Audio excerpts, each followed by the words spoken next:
Il modulo del Napoli quest'anno più dell'anno scorso è da prendere con le pinze, perché secondo me Conte sceglierà molto in base alla forma naturalmente dei giocatori, la partita che deve andare ad affrontare, quanto tempo ci metteranno i nuovi per entrare nei meccanismi, per capire il campionato italiano, parlo chiaramente soprattutto di Lang e di qualcun altro. Secondo me dipenderà da tante cose. Secondo me vedremo delle partite con il modulo che abbiamo giocato queste prime due, vedremo delle partite al 4-3-3, vedremo una serie di cambi anche a partire in corso. Quindi io penso che il Napoli non avrà, come ha fatto anche l'anno scorso, un modulo totalmente definito.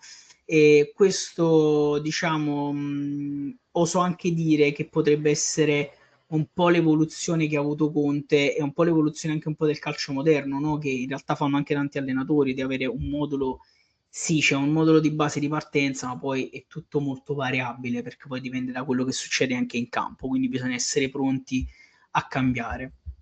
No, ma poi hai i giocatori per fare tanti moduli, perché